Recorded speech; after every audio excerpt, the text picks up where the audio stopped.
as you know, it's not always blue skies. It's not always little white puffy clouds to try to get up. Sometimes things just don't go well. Sometimes you have bad days. Now, I'm kind of stuck with the question, is Flight 36, was that my last flight? Flight 36 was this past Saturday. So some friends of mine, Jeff I always fly with, also joined with Chris and Josiah, to take off, going to do a flight through a valley just across the state line. It's a gorgeous valley. It has, it's almost all pastures, so there's plenty of outs there, but there's also a river that runs through there. When I say river, it's not the dangerous type, it's like 2 foot deep. It's like knee deep most places. And it's surrounded by gravel bars, so if you were flying along the river even and had an out, it's easy to land, so it's not like that big a deal. It was gorgeous, silky smooth. We're going down this valley, beautiful surroundings, following this little winding, tiny little river that's going through there. Gorgeous. We're having a great time. I'm following Jeff, and I'm not far behind him. And we're coming up on a row of trees, and we're kind of low, not foot drag height, but we're definitely fairly low.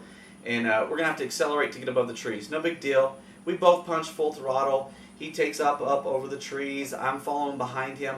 And when I go full throttle, I notice something's different. And I don't know exactly what's different. I'm trying to figure out what's different, but I've got to get full throttle. I've got to get over trees. It's just a row of trees, not a big deal. I'm over them. I'm still climbing. It's been about 15, maybe 20 seconds now, and I realize what's different. There's some vibration going on. It's not excessive, but it's definitely there. And so I'm thinking, okay, I'm going to get a little more height. I'm going to ease off the throttle, see if I can figure out what's going on. And it's at that moment I just hear a pop.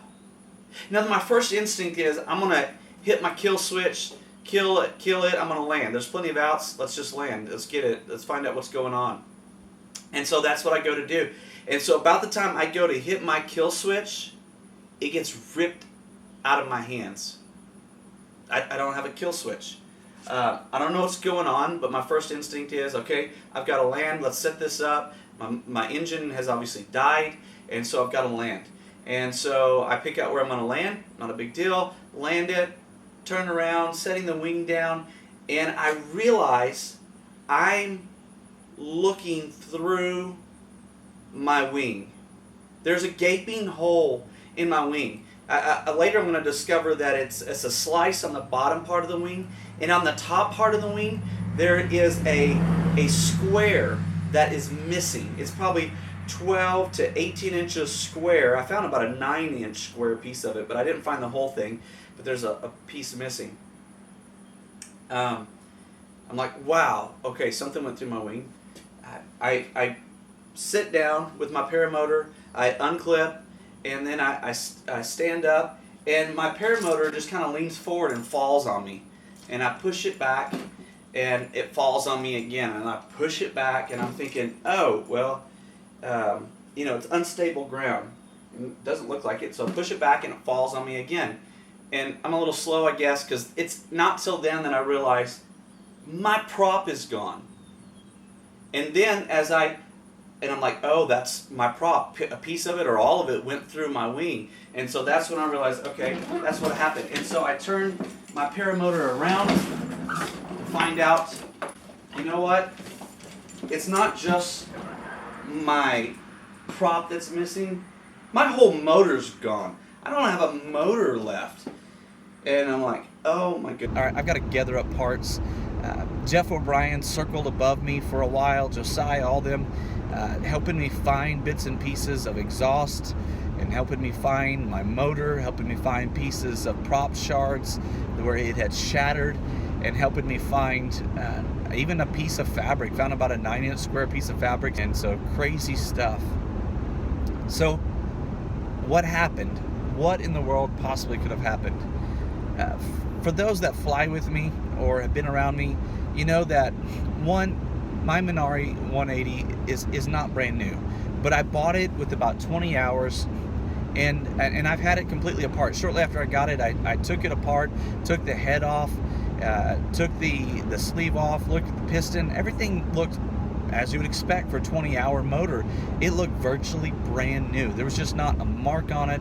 You could tell it had good oil. Everything looked beautiful. And it has great power. I've loved the power of my Minari. My biggest struggle has been the starter. And it has a pull starter, and it has given me fits non-stop. And so in 36 flights, I've had my starter off to fix a spring, to rewind it, to replace it. I've put a brand new starter at some point, but I've constantly had to fix my starter, either because the spring came unsprung, detached from the spindle that keeps the spring wound up, bolt coming off that holds it together, and it coming apart, and pieces rattling around in the bell housing where it engages with the crankshaft, just non-stop. But in 36 flights, we're talking 10 to 15 times that I've had my starter off and trying to repair it, trying to fix it, replace it. It's been crazy. And so that is what I think is ultimately the cause. So you'll see some pictures here, some video. It obviously came apart, and it looks like it got bound up in there, and at full throttle caused my engine to go from full throttle to 0. And when that happened, I don't know what happened first. I don't know if the prop hit the exhaust, because of the violent stoppage, or if the wood prop just shattered when it stopped or tried to stop the motor from spinning. But the violence of that shattered the prop, threw pieces everywhere. I only found 2 pieces, and that probably accounts for less than, I don't know, it's definitely less than 50% of the prop, and it's probably less than 30% of the prop that I was able to find and recover. But anyway, it shattered, and then it also, the violence of that tore my motor off of the vibration mounts. I assumed, and when I first saw it, I thought, you know what? It actually sheared all of the bolts that was attaching this motor to the frame. Actually, that's not what happened. I didn't know. Maybe all paramotors are like this. Maybe it's just Minari. I'm not sure. But there's not a bolt that goes all the way through the motor mount, through the rubber vibration mounts, and into the frame. It's actually 2 bolts. There's one that goes from the frame into the vibration mount, and through the motor mount into the vibration mount. And there's just essentially like a nut that is molded into that vibration mount. So there's just a small bolt going either direction, and they don't meet in the middle. And so it's just those nuts pulled out when it got that violent stoppage. Sent my wing off to get it fixed to them, and they didn't seem like it was a big deal. And I thought maybe I could just put a different motor. I'd like to put like a Moster 185. I love my frame, love my harness, a mini plane frame and sup air harness. I love both of them. But come to find out, the Vitarazi doesn't have the same bolt pattern, and so it won't mount to my frame. And so I don't know what I'm gonna do. Somebody mentioned maybe get an electric start Minari. They have one of those now, and I mean, I guess that's tempting, but I don't know. I just kind of ruined me. I don't really care. I'm just a little nervous about going with Minari again. Jeff went back and got a truck, come back and got me, but it took him, I don't know, maybe an hour and a half to find his way back, get through some private property, calm some nerves of some private landowners that probably weren't really excited about him going through their property. But I mean, he was able to come get me. Hey, thanks, Jeff. This is me landing. Let's go pick up my buddy Jason. Bad news. I'll now be singing the song all by myself, apparently. Good news is, he's okay. Ain't that right, buddy? If I haven't already said that, thanks Jeff O'Brien for coming and getting me. I was in the middle of nowhere. No cell phone service out there either. Crazy stuff. Here we are crossing the Arkansas-Oklahoma state line. Over the river and through the woods. Coming to get you, buddy.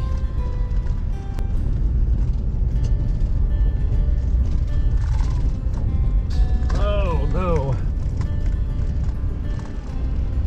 Uh-oh, buddy. There's a locked gate. And you're down that lane. Oh, glad it's not dark. Glad you didn't do this right at sunset, buddy. If I don't make it and someone finds this video, it was a fun flight. Yeah, so just as I jump in the truck, I look back and there's other pickup trucks come flying in. So apparently he must have hollered at somebody. He had backup coming. Could have ended badly.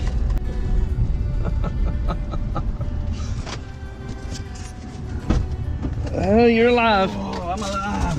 If only you knew what I had to go through to get to you. Not gonna rush to do anything. I mean, I guess long term, if I can't come up with funds to get a new motor, do something different, I probably will sell my wing. Man, I hate to even admit that because I love flying. It's a blast. But yeah, I'm not gonna rush. Not gonna do anything right away. Like I said, get my wing back. Maybe do some mountain flying, at least off the mountain. I don't know if I'll do true mountain flying, but off the mountain with my instructor, and gain some more skills with free flying. I don't know, maybe flying's done. Man, hate to think about that, but it just is what it is. And man, but again, all landed safe, no injuries, no harm, nothing happened to me anyway. And that's really amazing too, to think about it. So what are the takeaways for me? You know, I remember hearing my instructor say all the time, whatever happens, fly the wing. Don't get distracted. Your first responsibility is to fly the wing. And I never thought about doing anything else after all the noise and everything went crazy. I never thought about doing anything else except just fly the wing. And I don't know if it was just instinctive or just because I had no clue it was so severe, but that's what I did. I flew the wing.